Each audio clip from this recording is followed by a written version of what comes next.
시편 14편 1절부터 3절까지 말씀입니다. 어리석은 자는 그의 마음에 이르기를 하나님이 없다 하는도다. 그들은 부패하고 그 행실이 가증하니 선을 행하는 자가 없도다. 여호와께서 하늘에서 인생을 굽어 살피사 지각이 있어 하나님을 찾는 자가 있는가 보려 하신즉 다 치우쳐 함께 더러운 자가 되고 선을 행하는 자가 없으니 하나도 없도다. 우리는 하나님의 자녀입니다. 하나님의 자녀로서 우리가 복을 누리며 살려면 알아야 될 진리가 있습니다. 오늘 우리가 읽은 시편 14편 1절부터 3절까지 혹은 시편 53편 1절부터 3절까지의 말씀입니다. 우리가 모두 죄 아래 있다라는 것입니다. 우리는 모두 죄인이었다라는 것입니다. 로마서 3장 9절부터 10절까지 말씀에도 보면 우리는 어떠냐? 결코 아니라 유대인이나 헬라인이나 다 죄 아래 있다고, 다 우리 죄인이라고, 죄 속에 있다고 우리가 이미 선언하였느니라. 기록한 바 의인은 없나니 하나도 없도다. 여기서부터 시작해야 됩니다. 우리가 죄인이었다라는 것입니다. 요한일서 1장 10절 말씀에 보면 만일 우리가 범죄하지 아니하였다 하면, 제가 이렇게 가끔 어떤 성도님들을 만나면 나는 죄 없다, 나는 일주일 동안 죄진 적이 없다, 나는 죄인이 아니다 이렇게 말씀하시는 분들이 있습니다. 저도 그분들의 마음을 이해합니다. 얼마나 그분 열심히 투쟁하겠습니까? 선하게 살려고. 그렇습니다.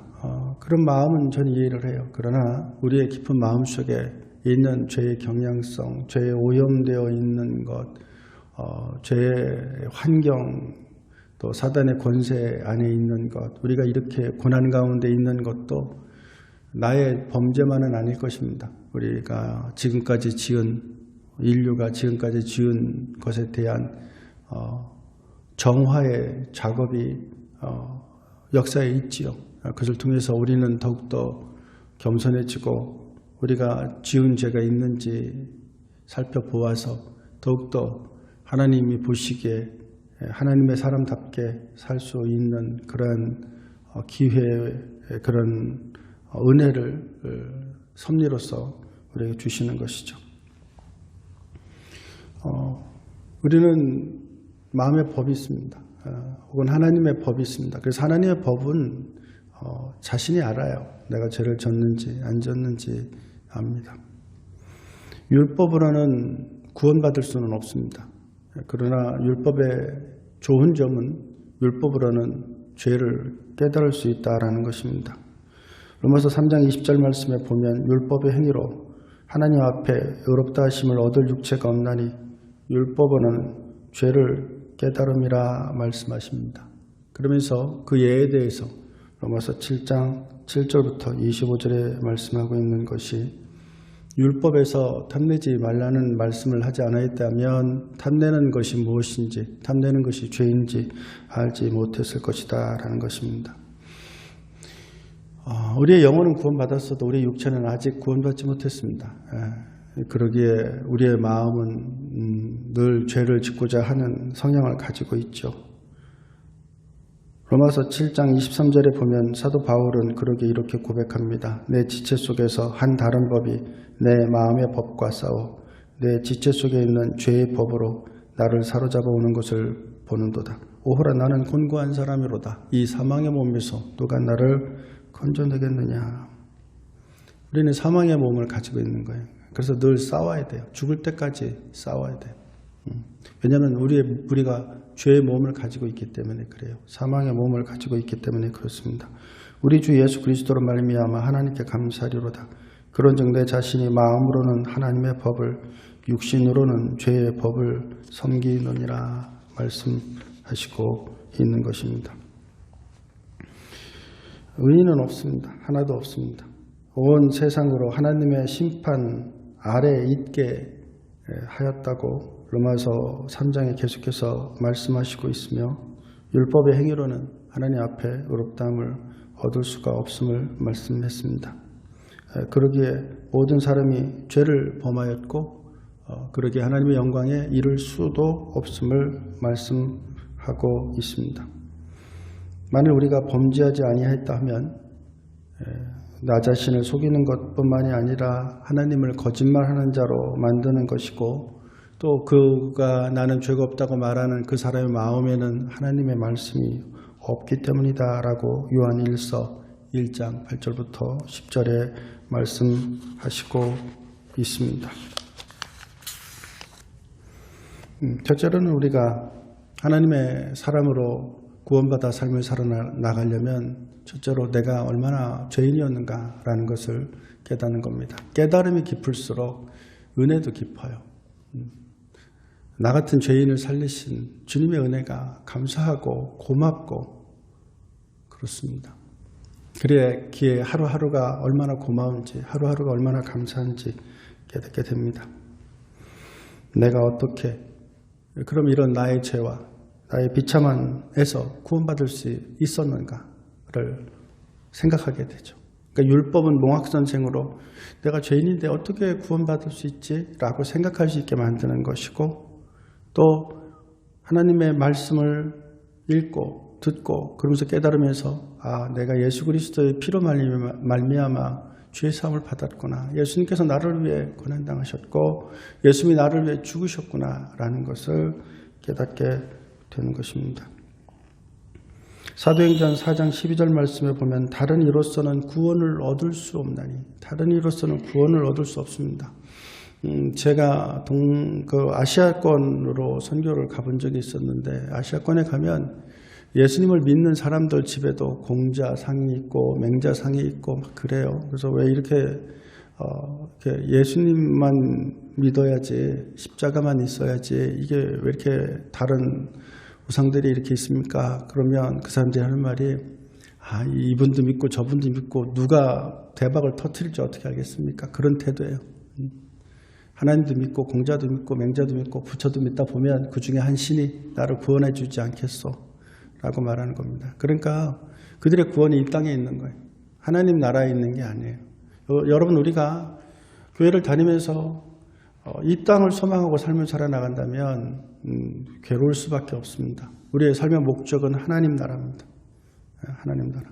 하나님과 영원한 관계를 맺는 것입니다. 그러면 죽어도 살고 살아서도 영원히 죽지 아니하는 것이에요. 세상과 연결되면 죽습니다. 그러나 하나님과 연결되면 죽지 않는 것입니다.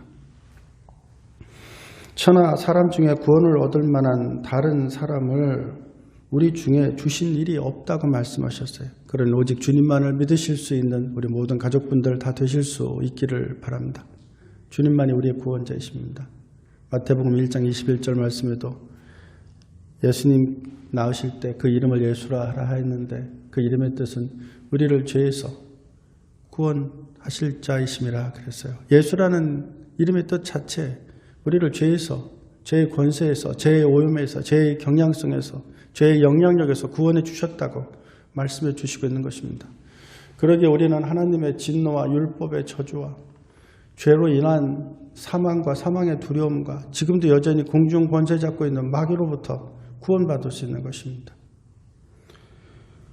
그런 자를 영원한 생명을 가진 자라고 말하고 있는 것입니다. 영생은 곧 유일하신 참 하나님과 그를 보내신 자 예수 그리스도를 아는 것이라고 말씀했습니다. 아는 것이 무엇입니까? 인격적인 교제를 한다는 뜻 아니겠습니까?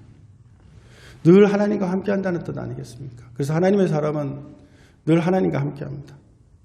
예배 드릴 때 하나님을 만납니다. 예배 드릴 때 하나님의 음성을 듣습니다. 예배 드릴 때 잃어버린 하나님의 형상을 회복합니다.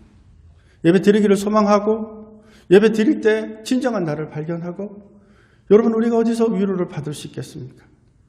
세상의 노래나 세상의 드라마를 통해서도 우리가 눈물도 흘리고 웃기도 합니다. 그러나 진정한 만족은 진정한 위로는 세상이 줄 수 없습니다. 우리의 마음이 감동된다고 해서 구원받는 것이 아닙니다. 우리가 예수님을 그리스도로 인격적으로 그분을 나의 왕으로 나의 제사장으로 나의 예언자로 나의 선지자로 믿을 때 그때 우리가 구원받을 수 있는 것입니다.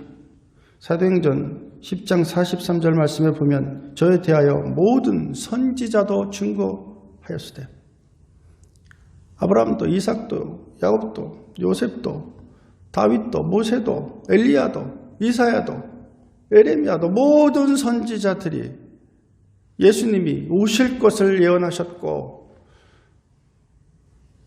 보라 처녀가 잉태의 아들을 알 것이요 그 이름을 임마누엘이라 하니 이를 번역한즉 하나님이 우리와 함께 계시다 함이라고, 임마누엘 대신 우리와 언제나 영원토록 함께 하실 임마누엘 대신 예수 그리스도, 그분을 보내주시겠다고 약속하셨고, 그 약속이 예수 그리스도를 통해서 마태복음 1장 23절에 이루어지지 않았습니까? 그래서 말씀하시기를 그를 믿는 사람들이 다 그의 이름으로 힘입어 죄사함을 받는다 하였느니라 그랬습니다. 죄사함을 받는다 하였느니라. 그렇습니다. 우리 모두는 예수 그리스도의 보혈로, 예수 그리스도의 십자가의 죽으심으로 주님께서 다 이루셨다 하지 않았습니까? 다 이루셨다라는 말씀은 모든 죄값을 다 치루었다라는 것입니다. 죄가 요구하는, 사망이 요구하는 모든 값을 다 치루셨다는 것입니다.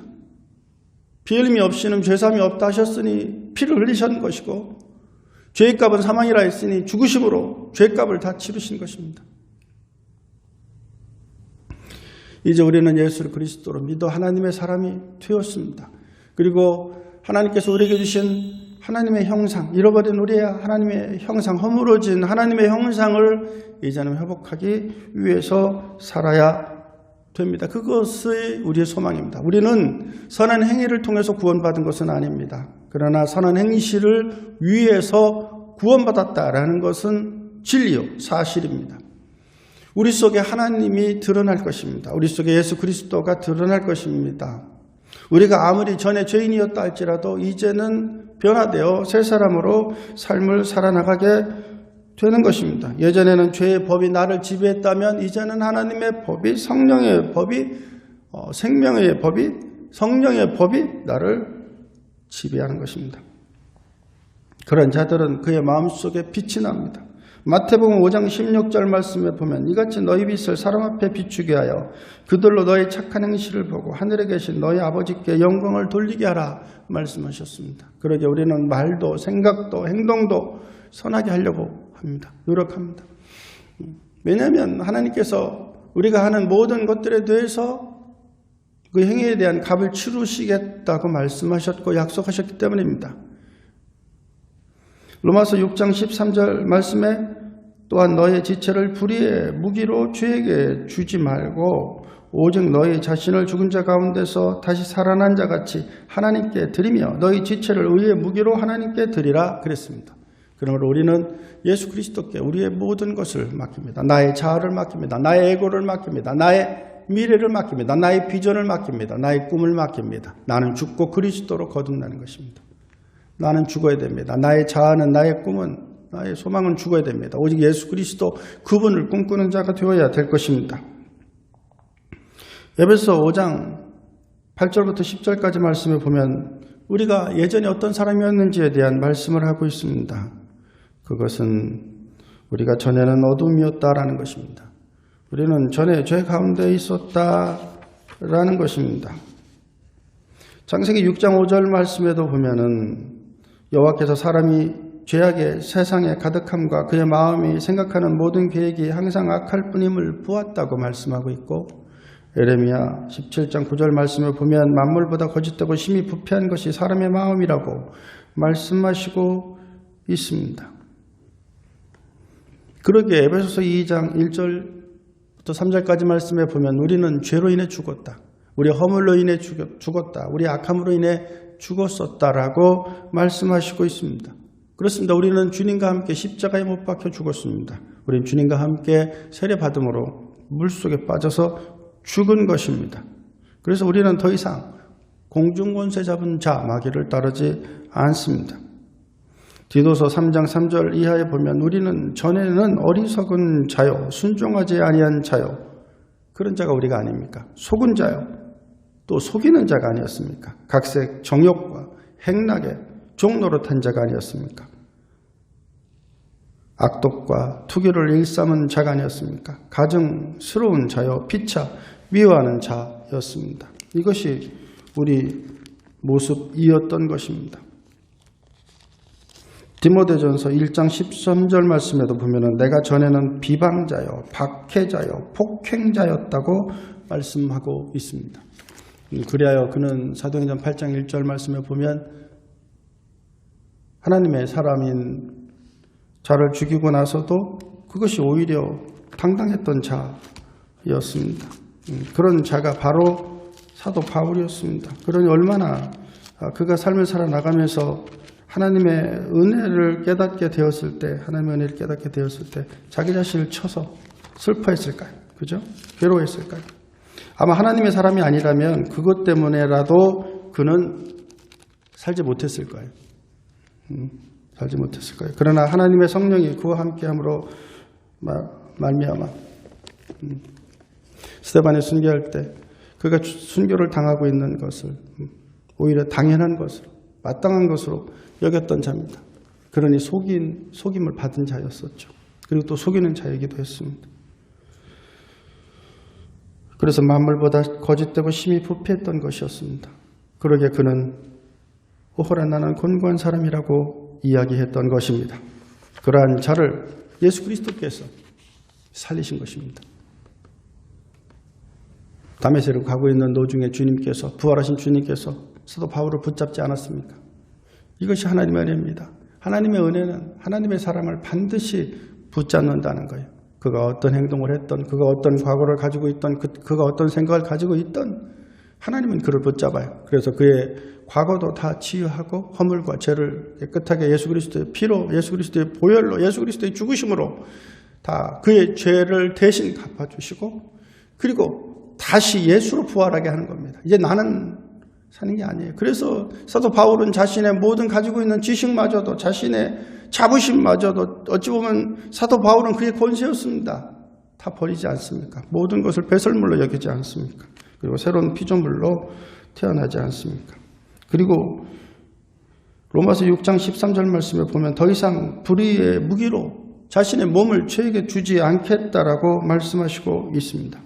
에베소서 5장 8절부터 10절까지 말씀에 보면 이제 너희들이 전에는 어두움이었지만 이제는 빛이다. 빛의 자녀들처럼 살아라고 말합니다. 빛의 자녀들처럼 살아라고 말합니다. 그러면서 빛의 열매들이 나타날 것인데 착함과 의로움과 진실함과 이런 것들이 있을 것이다라고 말씀하고 있습니다. 사랑과 희락과 화평과 오래 참음과 자비와 양선과 충성과 온유와 절제의 열매가 있을 것이라고 말씀합니다. 억지로 하는 것이 아닙니다. 구원받기 위해서 하는 것이 아닙니다. 구원받았기에 빛이 있기에 빛이 드러나는 것입니다. 예수님이 계시기에 예수님의 인격이 드러나는 것입니다. 하나님의 형상이 드러나는 것입니다. 하나님과 교제하게 되면 하나님께서 기뻐하는 것이 무엇인지에 대한 생각을 하게 되고 하나님께서 기뻐하는 것을 자연스럽게 갈구하는 것입니다. 그래서 디모데후서 2장 15절 말씀처럼 내가 진리의 말씀을 옳게 분별하여 부끄러울 것이 없는 일꾼으로 인정된 자, 그런 자가 되기를 꿈꾸는 거예요. 하나님 앞에서나 사람들 앞에서 인정받는 자가 되기를 꿈꾸는 것이에요. 그리스도인이 되고 40이 되고 50이 되면 세상 사람들이 나에 대해서 무시하거나 멸시하거나 조롱하거나 그런 자가 아니라 인정받을 수 있는 모습으로, 삶으로 바뀌는 것입니다. 그래서 베드로전서 2장 9절 말씀에 보면 너희는 택하신 족속이라는 것을 깨달아요. 왕같은 제사장들이라는 것을 깨달아요. 너희가 하나님의 나라라는 것을 깨달아요. 그의 소유가 된 백성이라는 것을 깨닫게 됩니다. 왜냐하면 하나님께서 우리를 어두운 가운데서 불러내어서 하나님의 신령한 빛에, 기이한 빛에, 아름다운 빛에, 탁월한 빛에 들어가게 하셨기 때문에 그렇습니다. 눈이 있어도 빛이 없으면 볼 수 없습니다. 귀가 있어도 소리가 없다면 들을 수 없는 것입니다. 어떤 소리를 들으시겠습니까? 어떤 빛으로 여러분들이 세상을 보시겠습니까? 하나님의 빛으로, 하나님의 말씀으로 천지를 창조하신 그 하나님의 말씀이 여러분들의 귀를 울릴 수 있기를 소망합니다. 전에는 하나님의 백성이 아니었다면 이제는 하나님의 백성으로서 긍휼을 얻지 못했던 자였다면 이제는 긍휼을 얻은 자로서 긍휼을 베풀고 선을 베풀고 의롭게 살아나가는 우리 모두가 되실 수 있기를 바랍니다. 정리합니다. 첫째로 우리는 비참한 죄인이었습니다. 두 번째입니다. 예수 그리스도의 피와 예수 그리스도의 죽으심으로 우리는 구원함을 받았습니다. 셋째로는 구원받은 우리는 하나님께 내가 어떻게 감사하며 삶을 살아나가야 될지, 하나님께 어떻게 영광을 돌리며 살아나가야 될지, 하나님의 그 이름에, 거룩하신 이름에 내가 어떻게 영광을 돌리며 살아나가야 될지 알고 그렇게 삶을 살아나가는 성령의 사람들 다 되실 수 있기를 주의 이름으로 축원드립니다.